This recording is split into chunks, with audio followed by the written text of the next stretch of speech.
Oh, we're going to talk about flat Earth. Flat Earth? Didn't they figure that out like 400 years ago?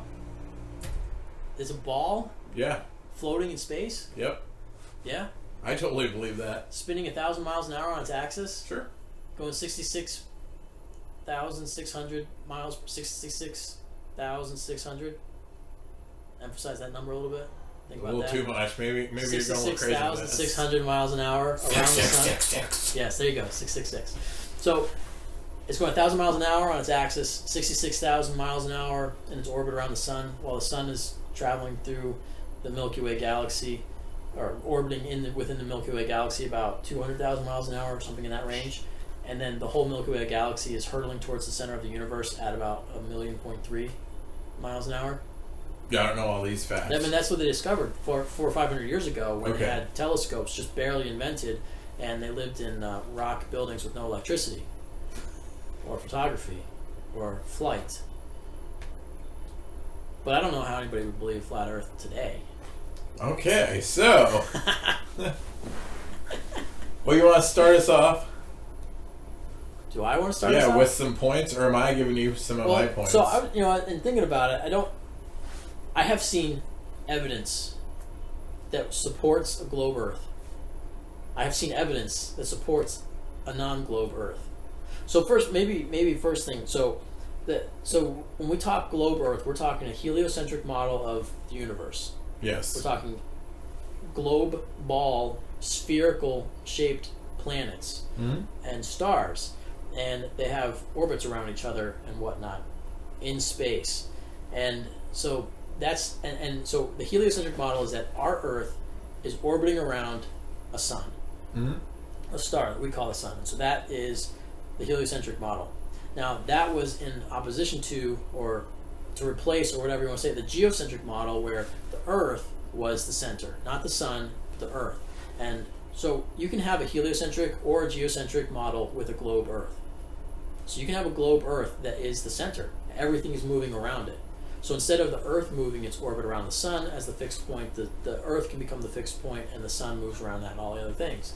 And then it just expands out with the whole universe. Well, so you can, but I think that the original heliocentric model, now, they're I don't know, most of the time I've seen historically, even like the Old Testament presents a flat plane model of Earth. Geocentric, flat plane model. That's what the Old Testament shows. And other cultures around the world, maybe not all of them, but a lot of them. I think the ancient Greeks had figured out some calculations for the globe model. I don't know if they were heliocentric or geocentric. Because I thought heliocentrism was Copernicus in the 1500s or 1400s or something like that. But I don't know. But so those are the two models. But so I guess in modern times we just accept what we're taught, that the heliocentric model, the Earth is a ball, goes around the sun's through our galaxy, through the universe, and all that stuff. And so the modern flat Earth resurgence theory is not the Flat Earth Society's version of a pancake that spins upward. Nothing like that. So it's a plane. It exists. It's our Earth. Like if you took the globe and just cut the bottom of it and flattened it out, Antarctica is not a continent at the bottom. It's a wall of ice around the oceans. Within those oceans are the 6 other continents, I guess, and the North Pole is there in the center. So everything that you can do on a globe, you can do on the flat Earth model, on this flat Earth model. Everything's the same, except it's not moving. It's stationary. The lights in the sky, all the planetary bodies, those move. And so that's the theory. Does that make any sense on any of that? I mean... I thought it would be good to go over what the current flat Earth model is. Right, it's not just the pancake at 3,500 feet per whatever. And yeah, it's not spinning, it's not orbiting anything. It's a flat stationary, and by flat, it's essentially it's an ever expanding plane. I guess I don't know. It's not flat. Obviously, it's not flat like a piece of paper. There's mountains and there's valleys and all that kind of stuff, but it's flat. It's not a round thing. It's like the top of it's a tabletop. It's a pizza pie, but the important thing is that Antarctica is an ice wall that surrounds all of it.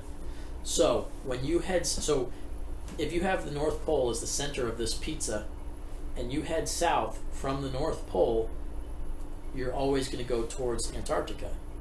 If you're on a globe model and you head south from the North Pole, you're always going to head towards Antarctica. And if you head from California to Florida, you're always going to be heading east on a flat Earth map or on a globe Earth map. The same circumnavigation can exist on a flat Earth. You're not taking left-hand turns. You're going straight, but you're going straight. There is a turn in it, but you'll have that on the globe as well because of the curvature of the Earth. So both maps work, and so that's what I guess. Back to what I was trying to say was that I've seen evidence for both. I could believe either one. I've seen the exact same experiments on a lake, measuring with lasers and levels and stuff to determine whether or not water bends. That's a big thing, is that, well, water can't curve. Water always finds its level. Okay, so then how do we have oceans that span thousands of miles curving around the side of this ball and not splashing off when you spin it? Well, I don't know. But the Discovery Channel's got a video that if you take it at their word, they just proved that some super long lake is curved. They found the curvature on the lake. You can't see it with your eyes, but they can measure it. But I've seen the exact same experimentation done to show that there is no curvature. It's completely flat. It's completely level. The surface of a long lake is level.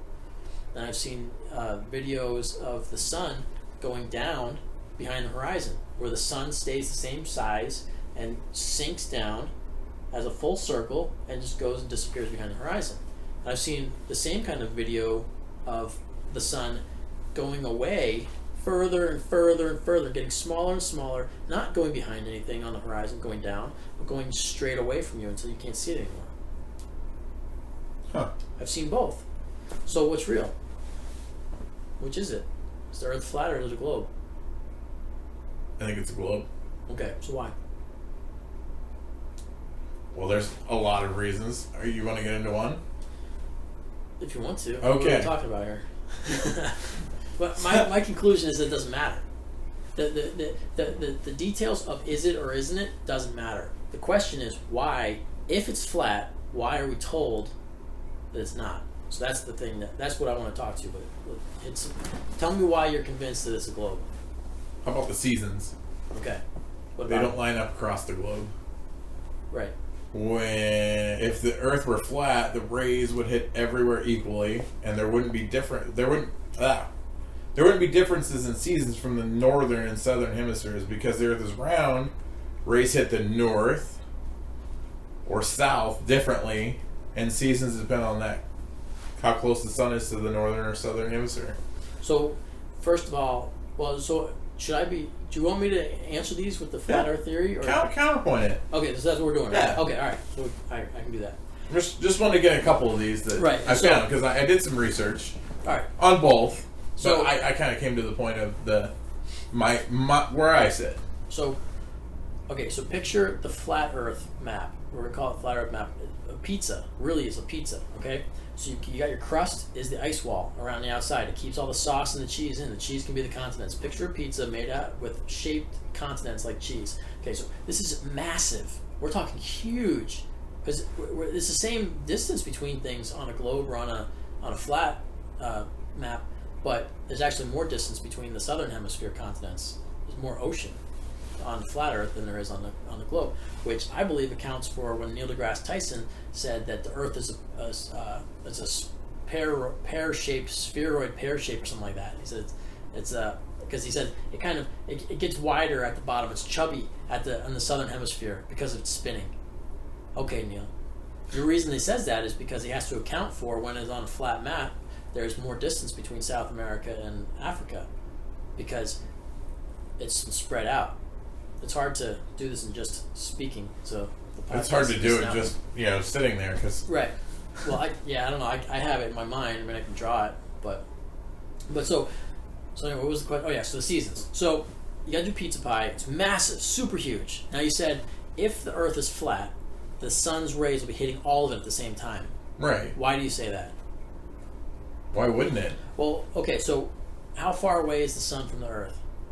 And Well, how it big is depends the on sun. whose theory it is. Exactly, and that's what it comes down to: theory of where the sun is. How Right. do we measure how far? They say it's 93 million miles away. I think I don't know. 93 million miles I know away. it's a long ways away. like so many million. I don't know how much bigger it is than the Earth, but it's massively larger than the Earth. The Earth is a speck next to it.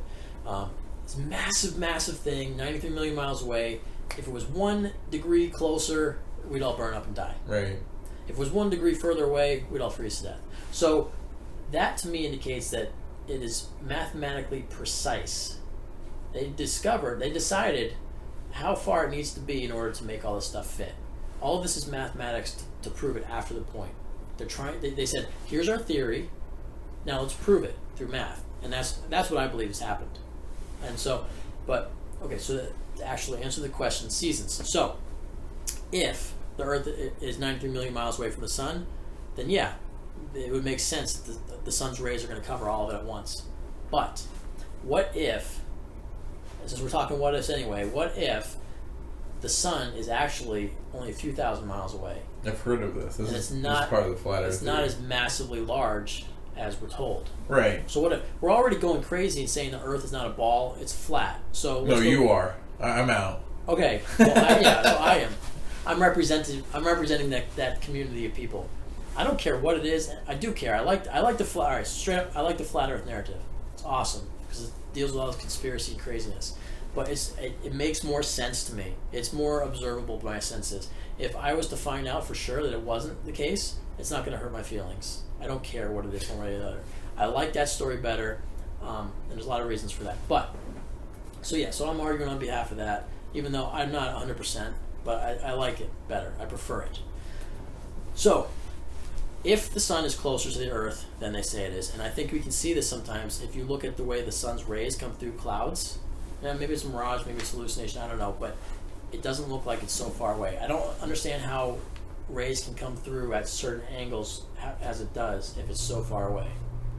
And it's the same size as the moon, so they're like perfectly, based on their sizes, again, perfectly figured out how far away the sun has to be and the moon in order to compensate for their sizes so that they appear the same size in the sky. Whatever, it's all mathematics. But so you got your big round flat Earth, and then you got your light, and it's closer to it, so its light shines down on a portion of that Earth, not all of it at once, but a portion of it. And starting out, so you got the Tropic of Cancer, the Tropic of Capricorn, and the equator, I think, are the three main lines going around it. The sun follows a course where it goes between those. It goes in a circle around this pizza pie, and it goes from whatever the southern hemisphere tropic is. I don't remember which one's which. I think Cancer is in the southern hemisphere. Goes from that to the equator, flows around the equator, and then goes up, until it makes smaller circles. So it starts making large circles around the pizza pie, and it makes smaller circles. So that's how you have your seasons. It's closer to the Earth, and it's not, and then it's still going in these concentric circles. So for half the year, it's close. Its orbit is closer to the North Pole, and then for half the year, it's closer to Antarctica. And so by being closer to the Earth, its light is more condensed and focused, so it doesn't spread as far. And then when it gets far enough away out of your view, it looks like it's setting because you see as far as your eyes can see, and that we call it the horizon. As far as your eyes can perceive land, Earth, and then above that is sky. And once the sun, it just fades. It goes smaller and smaller because it's getting away from your perspective. Look down a really flat, straight stretch of road. It all looks like it comes to this focal point. Everything gets smaller. It's all perspective. Watch Bob Ross painting. It all gets smaller as it gets further away from you. And so that's what's going on with the sun. And so by being so much closer and so much smaller than what we've been told it is, you can have seasons and you can have time zones, and all of that still works on a flat Earth map. Theory. But does that make sense? Can you see how that's possible? I'm not asking you to say I'm not trying to convince you of anything. I mean, you could make anything plausible there. Right, okay, but it's plausible, right? I mean, yeah, we have to take into account that everything we've been told is wrong. You can't get behind flat Earth unless you believe that everything we've been told is wrong. I'm willing to do that. I want to do that. That's why it's fascinating to me, because I want to believe that everything we've been told is a lie. For Right. whatever reason. But so I mean, but if you can suspend that belief in everything you've been taught about space, about the Earth, about all this astronomy stuff, if you can suspend that for a minute, can you see how if the sun is closer and it follows these circles, ever expanding, ever closing, I don't know, whatever, but that it can create the exact same effect that a tilted globe can create? I don't know. I mean, I guess it would be plausible, but I don't know. I can't bite on that one. Okay. But I do understand what you're saying. Right. Well, that's what I'm saying. Like the physics of it. If the sun is 3,000 miles above the Earth instead of 93 million miles above the Earth, Right. then the circle. So, I mean, I can show you with my flashlight on my phone. If I hit the actual button, not the clock, the flashlight. So right here, so I'm holding it 4 feet above the floor, and the light is expanding everywhere. Mhm. You can't see the end of the light. But if I come down closer to it, Right. see? So I mean now you've got a 12-inch space of light. So if your foot is Africa and my foot is South America, then you can see how the sunlight is in this continent but not in that one. And as it goes over there, then it's there. So it's possible. It's all I'm saying. Anything But- is though. Right. Exactly. Yeah. So that's that point. So what else you got? All right. Are you ready for more? Yeah. This next one is kind of the same with the seasons, is that we don't see the same sky. So at night, if the Earth were flat, everyone would see the same sky, right? But we don't. If Some constellations Right. show up in different places at different times of the year. So it's the same idea.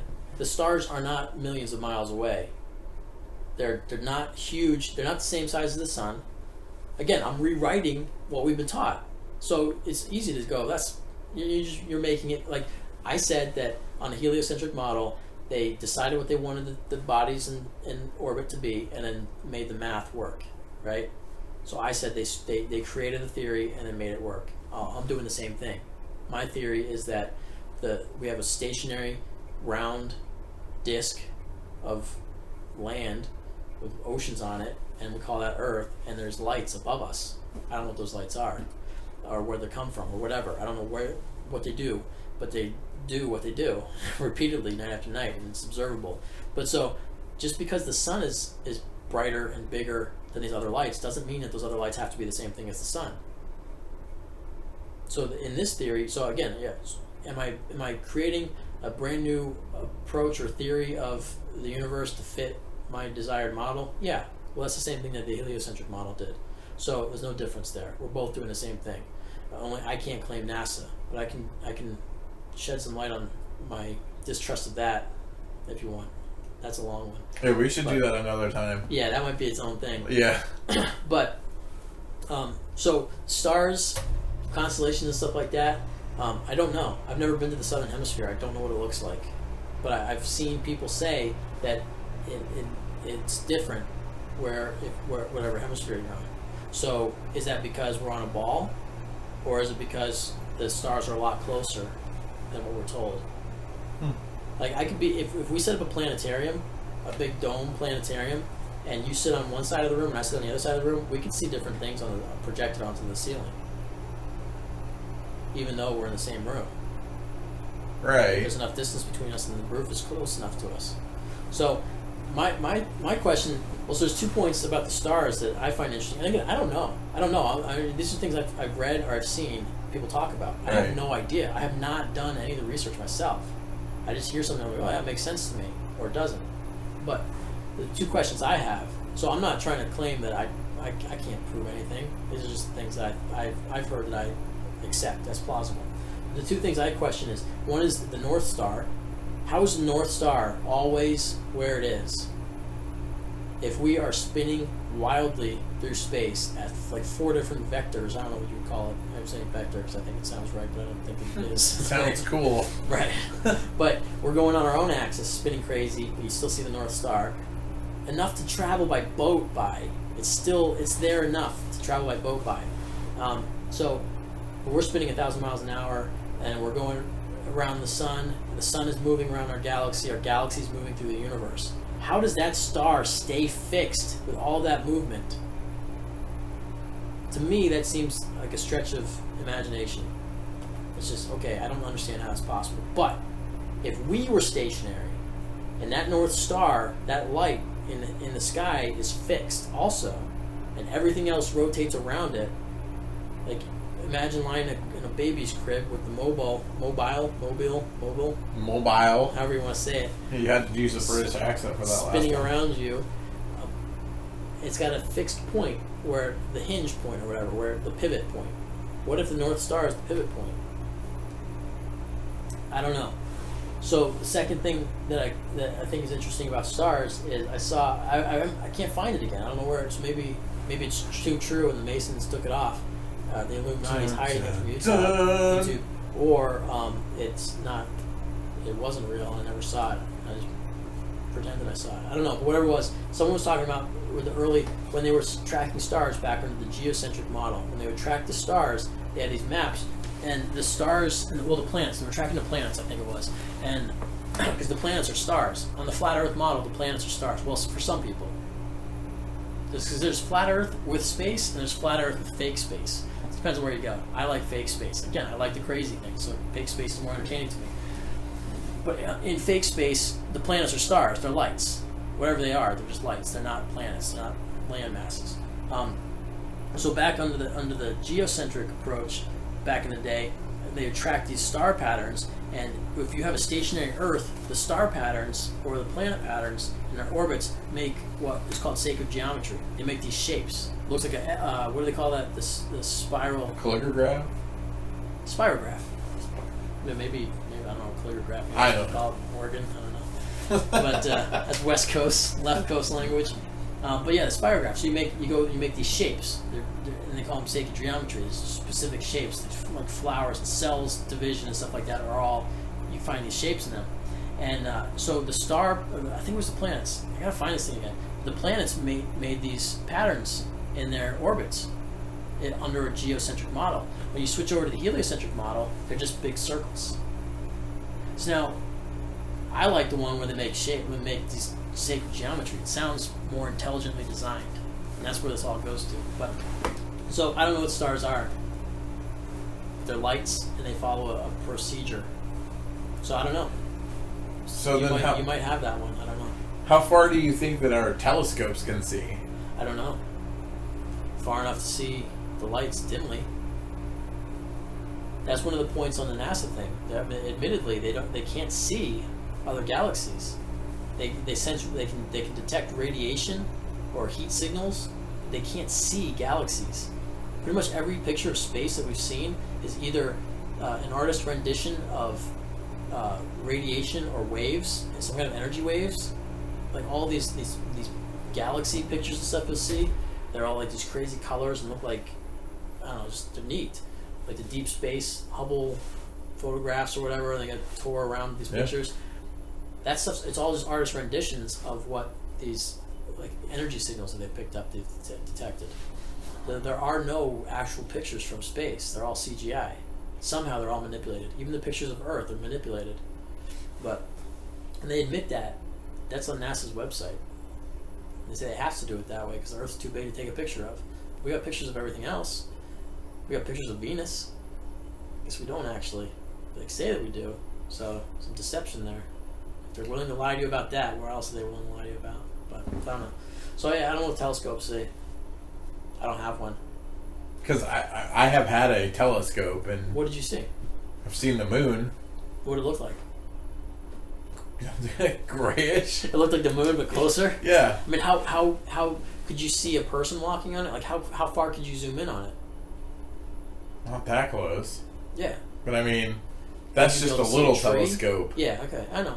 And I'm saying like the Hubble telescope can Right. see. If it exists. If it exists, why don't we have a picture of the Earth? I meant on Earth. From Earth, okay, yeah. Like the Well, Hubble. I thought Hubble was in space. There's a Hubble in space. Oh, okay. What is Hubble? I don't know anything about this stuff. I think it's the guy who made it. Right. Okay. Just like, So Ford. it's like the lens technology or something like that. Sure. Good enough. Well, so one of the things with this flat Earth stuff is that, so I don't know, it was Google Earth or somebody has like a curvature calculator where it will depict, it'll tell you over a certain distance from a certain elevation above sea level, you should see, you can't see, what am I trying to say? If you are at Bob's house in Texas and then you're looking over in the direction of Tom's house in Arizona, you measure the distance between them, and this curvature calculator will tell you how many feet of curvature has passed in that. So if you were looking with a super powered telescope, you won't be able to see Tom's house in Arizona because it's behind so many feet of curvature. And so people are going out there with these zoom lenses and they're zooming in and they're seeing that they look at the horizon and you say, okay, I can see this, and then they zoom in and you can see so much more. And they're looking at things and they're saying, okay, based on I'm here on this mountain range and I'm looking at this tower over here or this other mountain range, and it should be behind 2,000 feet of curvature. So based on the curvature calculator, there should be the distance between us. There should be no way that I can see that, but I zoom in with my camera lens and there it is. And so then the vendors of the globe say, well, there's light refraction and all this kind of stuff. So light is refracting 2,000 feet. Now, I don't know, maybe. I'm no physicist. But there's a popular clip on YouTube that all these guys use as examples, that there's some newscast from Chicago or wherever on the other side of the lake where they're looking, I think they're looking at the Chicago skyline, they're saying, normally we shouldn't be able to see this. It's a mirage. But you see the city skyline from across the lake. But it's so far, the lake has got so many miles in between, you should not be able to see it based on the curvature of the Earth. And usually you can't. But on this, they got this video of it. Is the weather conditions were right, so that it wasn't hazy or whatever or it was hazy, whatever it was, it made it right, so you could see it. And they're saying it's light refraction, but technically it should be hundreds or thousands. I don't remember how much it was, but hundreds of feet below the curvature of the Earth. You should not be able to see it, unless your camera can curve. It hugs the Earth, but that doesn't make sense, and that's not possible. And so this guy's got this infrared camera. He's seen for like 700 miles. How can you see something across 700 miles when that curvature should be putting it down thousands of feet? So that's an interesting, and that's one of these things, I see that and I go, wow, that doesn't make sense. Again, I'm not a physicist, I'm not a camera expert, I don't know anything about any of this stuff. And I'm not trained in it, I'm never going to be. And I don't know how to read the research, I don't know how to read the data, but it's explained to me in something that is simple enough. It's like, I look at the picture, I can see that. And he says, this is this place, this is this place, and he tells me how much distance. Now, I don't know, maybe he's doctoring the photos. I have no idea. Why would he, though? Well, why would they lie about NASA? So it all comes back to, why would anybody lie to us about these things? But if it is at face value, if it is what he says it is, well then to me, that's plausible, that it's flat. Or at the very least, that the Earth is bigger than we think it is, and the amount of distance between the curvature thing isn't what their calculator says it is. But if it was the flat Earth guy made the calculator of curvature, well, okay, we could blame him. He's trying to push his bias. But if the people who believe in the globe made the calculator and it doesn't match up, the math isn't correct, well, then you got to ask questions. I feel like you have to ask a question about that. So I don't know about the stars, but there's some other thing for you. Always good to hear different tales. What else you got? Okay. What about lunar eclipses? I have no idea. They don't happen at the same time every time, right? So yeah, I have no idea. I have no idea about the moon at all. The moon is just crazy to me. Whether we're talking flat Earth, geocentric, heliocentric, doesn't matter. I do not understand the moon. It's supposed to be so far away from us. It's smaller than the Earth, and yet sometimes I look up and it's monstrous in the sky, and sometimes I look up and it's a little tiny thing in the sky. Sometimes it's there all day long in the exact same position, and then it moves overnight. I have no idea about the moon. The moon makes no sense to me on any of these models. Now, probably on a heliocentric model, they probably got it mapped out where on the globe it makes perfect sense based on all of the spinning, all of the motions of the Earth. It probably does make sense. They've probably done the math on that one. But I just don't. I don't know. It's crazy to me. How can it do different things every day? That's what I don't understand. It's a crazy thing, the moon. The moon is nuts. And then it seems to be disappearing, and it comes back. I mean, sometimes you're looking at it and you're like, I can see clouds behind it, through it. I can see through the half that's missing. I can see through it. Like, it's obscuring. It's like there's a cloud behind it, or I can see stars through it. It's really interesting. Start looking at what people have taken pictures of, or just look up in the sky yourself, and it's crazy. So I don't know about the moon. Okay. That was one I have not found anything convincing on that one yet. Have you ever heard of epistemic contextualism? No. Next. Explain it to me. Okay. If you don't Something to do with the origin? no, if you don't have first-hand knowledge of something, you Yeah. can't know it, right? Right, okay, yeah. No, So like the meaning of no changes depending on the context it's used in, much like the word now. Skeptics like to bring up that we can't know something we haven't experienced to prove that the earth is flat. Hang on, there's more. We can't depend on pictures from space, astronaut testimony, scientists, the laws of physics, nothing we've experienced ourselves, right? When these things are discarded, the earth could the earth could be flat. We know the earth isn't flat. Some people, I didn't, but at the same time, we don't know the earth isn't flat, and they consider this a win, right? And it's not like this is a debate, because we're not really like,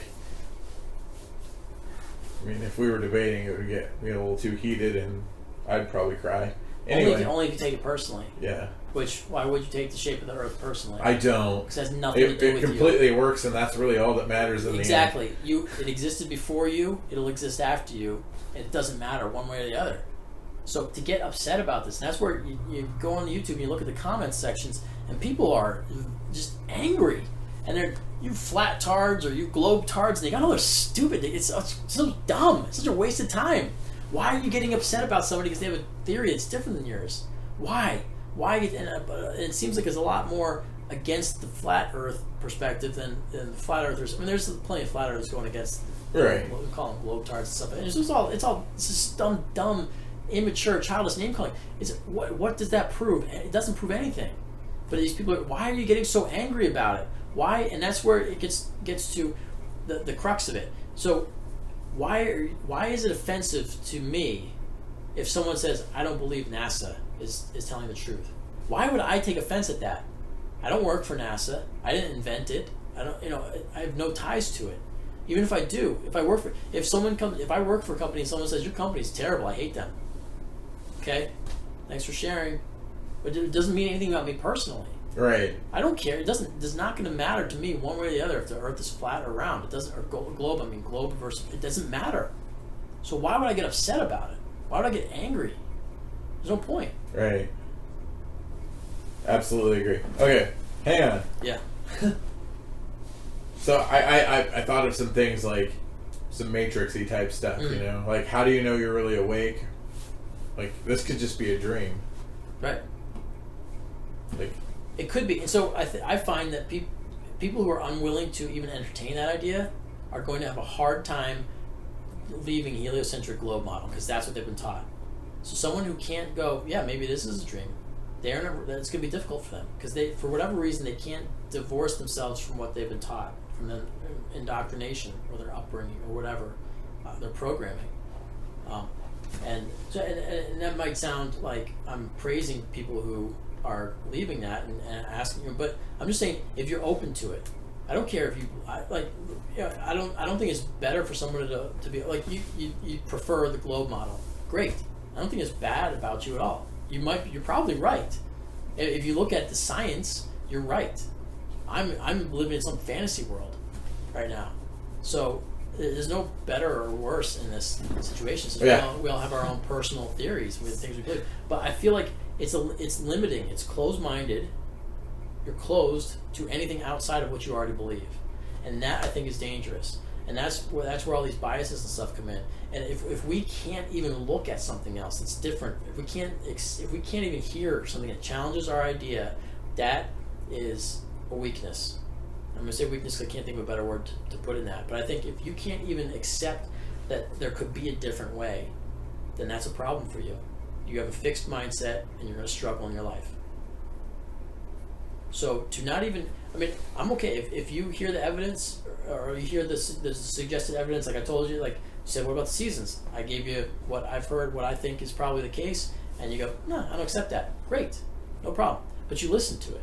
Right. If you punch me in the mouth before I can even explain it, or you don't even ask the question, well, then I think you have a fixed mindset. And why? And it comes back to these questions: why?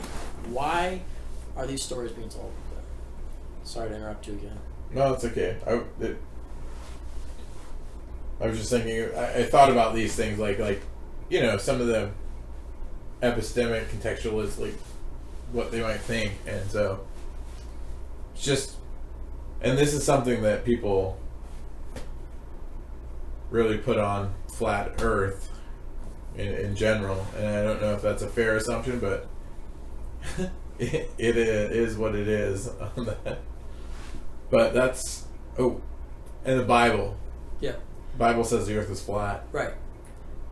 Like there are 28 verses that use the phrase "to the ends of the earth," right, which means that there's an end. Right. In Matthew, Satan takes Jesus to an exceedingly high mountain and shows him all the kingdoms of the earth. Yep. But are we really going to take that literally? Like, is that? I feel like that's something that people might use. Well, the same way, the same thing happens with Noah's flood. That they say that the whole world was flooded. Well, at the time, people will say Noah's world was the valley he lived in, and so if his valley flooded, the whole world flooded. So when you get into the Bible, I don't think it's safe. We can't literally interpret it. Because it's chock full of contradictions. Yeah, it was written in 100 years AD by the Greeks or something. I don't know. There's so much. It's too far back to really know. We don't know. Again, we don't know. That's all I'm saying is we don't know. We cannot prove these things. We just can't. I don't feel like we can. The people who say that we can, I don't believe it. I doubt it. I doubt humans. We're not that good at stuff. We're good at a lot of things. We do a lot of things great, but some stuff I just don't. I think we know more than we actually do. But again, that's my theory.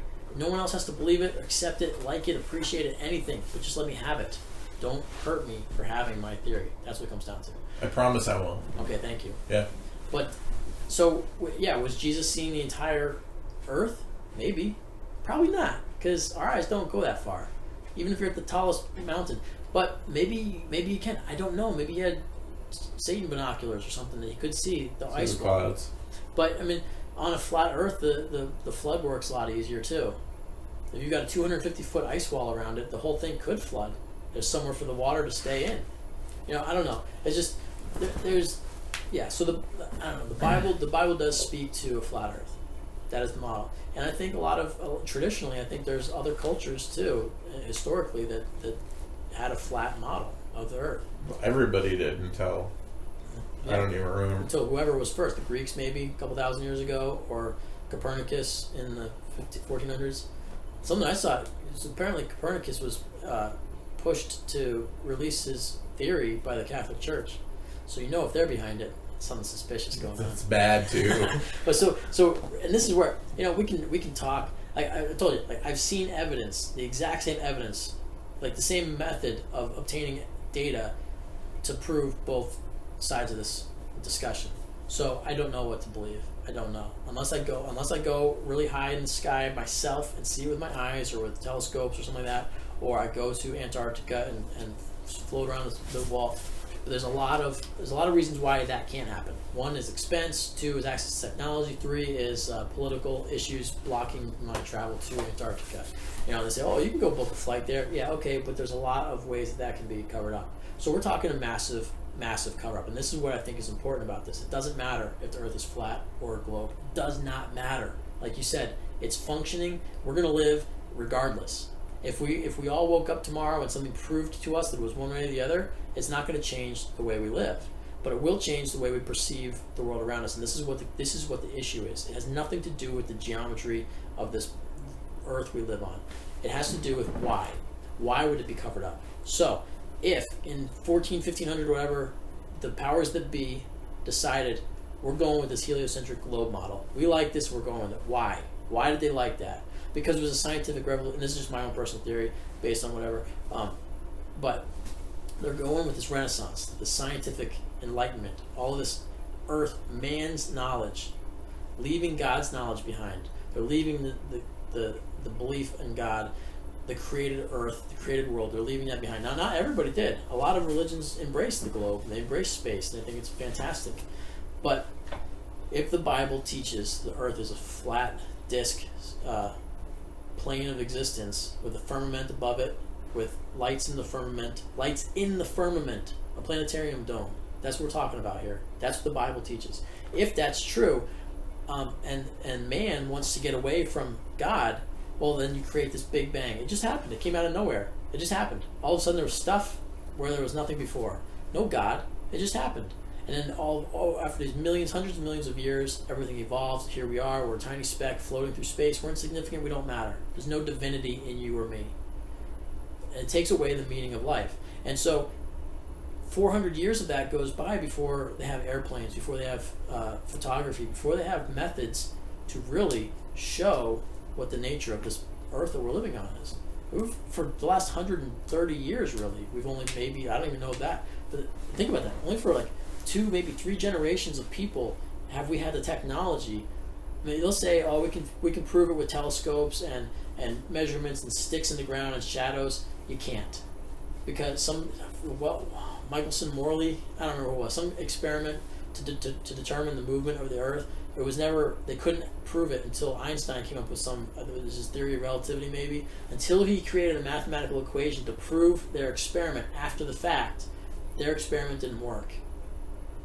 So, until you've got pictures in airplanes, don't tell me what your math can do, because I reject it. And again, that's okay, so maybe that's me being closed-minded, but I just feel like I've seen it described both ways. I've seen both people use the same evidence for different points, so I want to see pictures.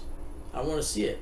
Show it to me. You've got the capacity to do it now, but only for the last 130 years have they had the capacity to do that. So before that, it was all whatever you were told is what was real. And so why? Why cover it up? To hide God. Not to hide the Christian God, not to hide a specific denomination's God, but to hide the creative force that made this world that we live in. Because it was made, because we are divine, because we are some part of God. Whether children or some element of, we go back to it, I don't know. I can't know that.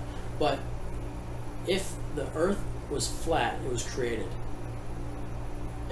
Maybe not, and maybe it just popped into existence with the dome and all that kind of stuff. But it's the Big Bang lends itself more to no intelligent design than a flat earth does. And I think that's what it comes down to. And so I think everything in the last 130 years has been devoted to covering this up. Covering up the true nature of it. I think that there could have the evidence, but it's all been covered up. And if you spend time looking at it, you look at the NASA stuff, you look at their space footage, you look at the pictures of the Earth, pictures of other planets, they're all composites, they're all CGI, nothing is what they say it is. There's a lot of issues with the moon landing, that's been popular for being a hoax for a long time.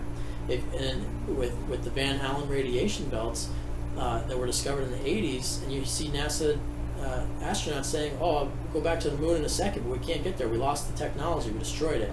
Why would you destroy that technology? They taped over all the original video and telemetry stuff. The tapes, it's all gone. They taped over it. They erased it. They threw them away. Why would you do that?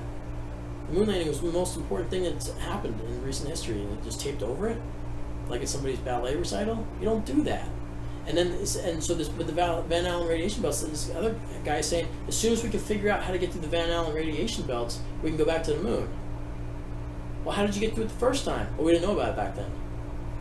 So because you didn't know that there's lethal doses of radiation surrounding the Earth, you're able to pass through it in your tinfoil lunar rover, lunar lander thing. I looked that up. So there's just some interesting stuff like that. But it just, if you're willing to look, things become suspicious. And there's this guy who's talking at one of these flat Earth conferences or something like that, and he was saying, he's like talking to the non-believers of the flat Earth, to the globe followers. He's saying, we were you. We went to the same schools, so I could say I like Fletcher. So me speaking to you right now, you and I grew up in we're the same age. We went to the same schools. We read the same textbooks. Different sides of the country, but that's not that far away. We're same McGraw-Hill textbooks. We were taught the same things. So there's nothing different about me and you. I like conspiracy stuff, so I kind of started looking in this stuff. But I didn't. When I first saw Flat Earth, when I first saw that on YouTube, I saw a video, and I said, "Are you kidding me? Somebody thinks the Earth is flat?" This was less than a year ago, maybe a year ago, and now the Earth is flat. Of course it is. It's just too much evidence saying it is. But really, I don't know. But I want to believe it. But I lean more in that direction. So really, I'm back and forth on this. I don't know that it is, but I really think that it is, and I want to believe that it is.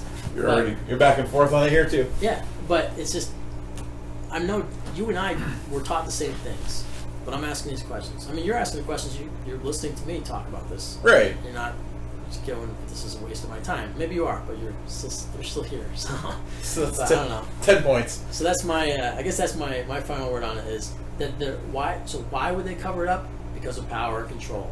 And why is that important? Get some power and control. You'll find out why you think it's important. Fast. But how do they cover it up? Because people don't want to believe things that shake what they believe. Mark Twain says it's easier to fool somebody than to convince them that they've been fooled. Hitler said, tell a lie small enough, or no, did he say big enough? Tell a lie big enough and often enough, and eventually it becomes the truth. Something to that extent. But if we are indoctrinated from the time we're born, every movie, Universal, MGM, all these guys, what is their first scene is the globe, a spinning ball Earth.